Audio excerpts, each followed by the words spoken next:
Good evening everyone. তোমরা সবাই কেমন আছো?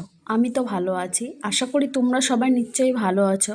আর আমরা আজকে গেছিলাম আমার বৌদি বাড়ি। সেখানে কিন্তু অনেক সুন্দর জায়গা এবং পরিবেশ, সত্যি গ্রামের পরিবেশটা দারুণ লাগে। আমাদের গ্রাম থেকেও যেন এই গ্রামটা বেশি সুন্দর আর চারিদিকে সবুজ। এই যে গাছগুলো দেখতে পাচ্ছ, এই গাছগুলো কিন্তু সব ধনে গাছ, ধনিয়া পাতা কিন্তু লাগানো হয়েছে সেই গাছগুলো। আর দেখো কতটা সবুজ এবং কতটা সুন্দর দেখতে, খুব সুন্দর লাগে দেখতে। গ্রামের পরিবেশ মানেই কিন্তু সুন্দর। আর এইদিকে কিন্তু গুড় তৈরি করছিল।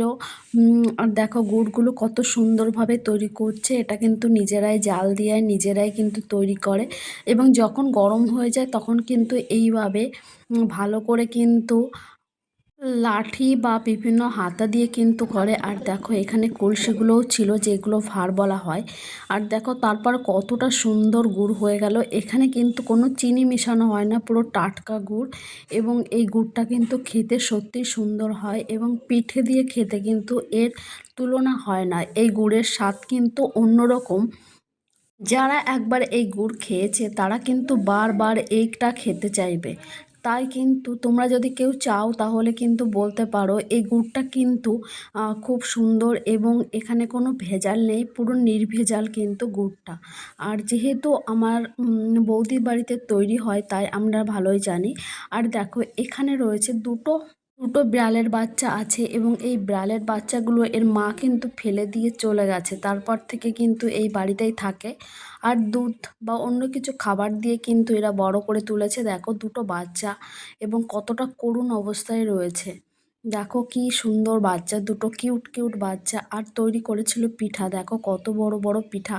এইগুলো কিন্তু সব ভিজানো হয়েছিল দুধ আর গুড়ের ভিতর, কারণ দেখো কত পিঠা। এবং এই পিঠেগুলো খেতে সত্যি সুন্দর ছিল। আর এই যে কাটা পিঠে, এই পিঠেগুলো কিন্তু ভালো ছিল খেতে। এই পিঠেগুলো খেয়ে কিন্তু আজকে সকালটাই কেটে গেল। তারপর বিকালের দিকে গেছিলাম একটা জায়গায় ঘুরতে। তোমাদেরও সঙ্গে নিয়ে চলো সেখানে যাই, এবং দেখো এখানকার পরিবেশটা আরও বেশি সুন্দর। এখানে শস্য গাছগুলো এখনও আছে, কারণ এখানে নামি শস্য, মানে এখানে অনেকটা পরেই শস্য লাগানো হয়, তাই ফুলগুলো কিন্তু ঝরেনি। দেখো ফুলগুলো কিন্তু সুন্দর রয়েছে। আর গ্রামের রাস্তায় এখানে কিন্তু ফাঁকা জায়গা, কোনো বাড়িঘর কিছু নেই। আছে শুধু একটা মন্দির, কালী মায়ের মন্দির, এবং খুব জাগ্রত মন্দির। মন্দিরটায় কিন্তু প্রতি বছর পুজো করা হয় এবং নাম সংকীর্তনও হয়।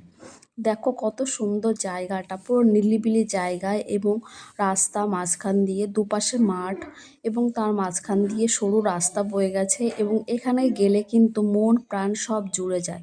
আর এইদিকে একটা নদী বয়ে গেছে, দেখো নদীটাও কতটা সুন্দর।